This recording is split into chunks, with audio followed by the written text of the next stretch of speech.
Hi, I'm Jason. You can find me and my work online at JasonAllen127 on Twitter and Instagram. I'm here with my buddy Deuce at Tampa Photographer, and we're here with Drusif, who's at DrusifRringo on Instagram.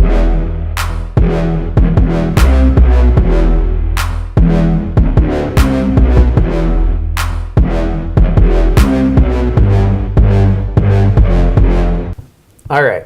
So I've selected my two keepers from the shots I was happy with. In particular, I just liked the attitude I was getting in these two frames. It's all about the expression pulling it off in these two for me. And in the first shot, like I said, that one's kind of pretty much straight out of camera except for a little bit of a contrast curve. And you could see the darker gray of the background there. We were against about 50% gray backdrop paper. I just like that we're sort of freezing the action as it's about to happen. He's grabbing that cigarette. He's looking at you like, you looking at me? You talking to me? And then in the second one, that one I did a little bit more work with the color on. I desaturated it a little bit, and I reduced the highlights a little bit because it was hot across his forehead. Again, he's a very fair-skinned subject. And I brought up the shadows a little bit because I wanted a little bit more fill under his jawline. But that's about it. I didn't do any lens corrections. Just a little bit of contrast and some color tweaking. If I asked you what you hate about these two photos, what is the thing that you would kill? Thing that I would have done differently, I would say a little bit more squinch in the eyes. Kind of, the eyes tell the story in a portrait, right? And particularly on the second photo here with the wisps of smoke, if he had just a little bit more squinch in his eyes, it would have sold it more. The posture is there. He's got his shoulders back. He's got his chin up. He's smoking a cigarette like James Dean. And, we just see a hint of his tattoos on his arm there. But if he had a little bit more squinch in the eye, I think he would have sold it better. And I wish I'd caught that on set and asked for a little bit more of that. The thing that kills me with both of these is I like the reflection that comes up underneath. I think it's nice. It creates a good shape. Yep. I think we lose all the shape to his face, and that's what kills both of these two for me. You did a great job posing him and getting him to do action. You had talked him through the action. You gave him good directions for that. But I think I probably would have brought the box down a bit power-wise. I felt like it was too strong on both of these because I'm just losing, like, if we look in his face, I'm losing like shape to his face. I'm just seeing a lot of white through this region. Yeah. But the positive side of that is you get great light in his eyes. Like, I love how good his eyes look on this. It's almost like that anime brightness of the color. Yeah, and he has these really nice hazel eyes. Anytime, you have a subject with dark eyes, you want to make sure that you're seeing the light hit their eyes. Because people with dark colored eyes still have color in their eyes. If that's not reading, you're not hitting them with enough light. Or at least you're not brightening up their eyes enough in post, in my opinion.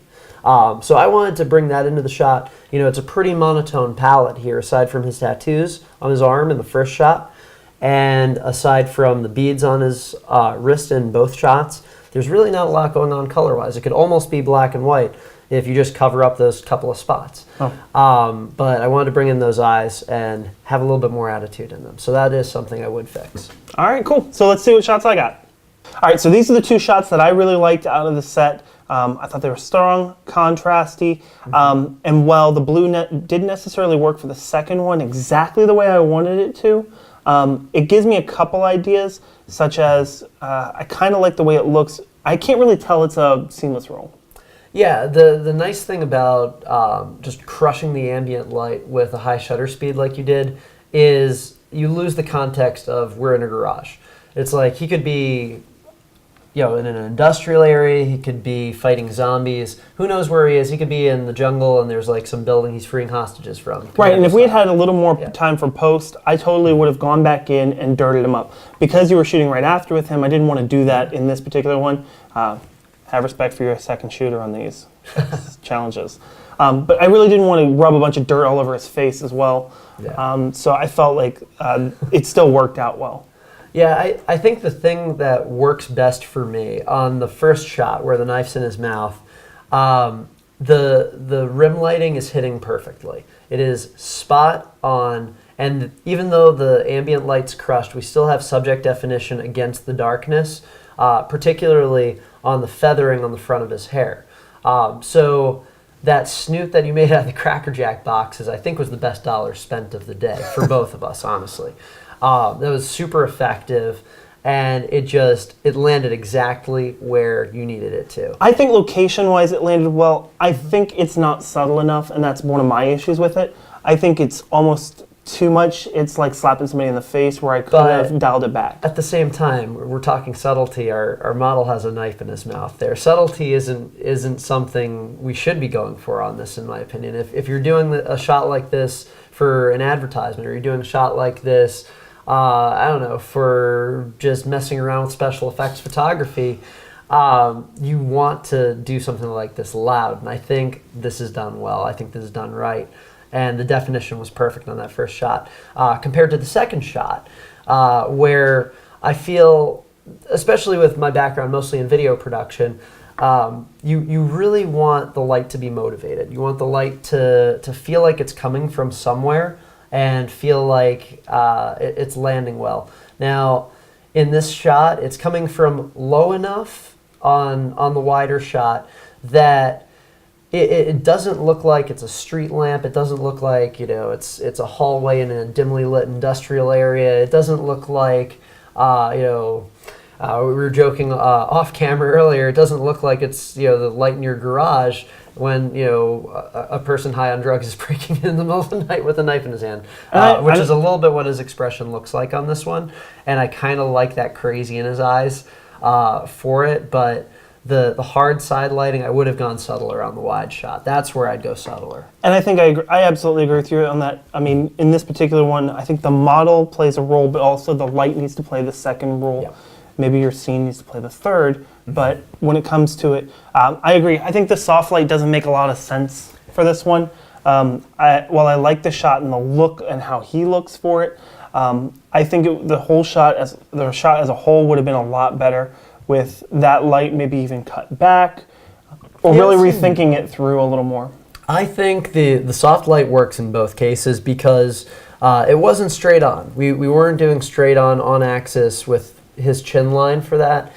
So I think the softening of the light keeps him from having what I call the Pinocchio shadow, where you have hard light hitting your subject from like a 45-degree angle or closer to their ear, where it just draws a long line across their face. And our model has a great nose, but no one looks flattering with hard side light. Yeah. And softening that up made it work. And having the light that close to his face, I think, made it work. All right. So those are my shots from this, and I really enjoyed this shoot. I thought it was a great challenge. Yeah. I thought it was hard, and I thought it was interesting to see how you came up with that octobox. I mean, or softbox, I guess. Yeah. It wasn't just an octobox. A little mini strip box. Right. So I saw you getting the hangers and stuff, and I was like, what the hell is he doing with these things? And then when you said, oh, I'm going to make something with it, I was like, mind blown. Honestly, when I was picking up the stuff, I was thinking to myself, the hell am I going to make with this? But no, I think as far as photography challenges go, having to think outside the box of like, what can I buy at a store ready-made for photography really makes you think about, all right, how can I modify light, period. All right, so that wraps up for the $5 photo challenge. I really had a lot of fun with this one in particular. Of this project so far, I think this is the coolest thing we've undertaken yet, because when you buy things that aren't purpose-built for photography and use them for photography, it really makes you think about how you use light on set. So next time you're at the dollar store, if you feel so inclined, take a look down the aisles, see what you find, see what bends light, reflects light, changes the color or shape of it, and post below with what you can do with some dollar store light modifiers. All right, well, thanks to our model, Deuce R. Ringo, on Instagram. We appreciate all his time, and it was great shooting with you, Jason. So Great we'll shooting see you with guys you next as always. time. Cheers.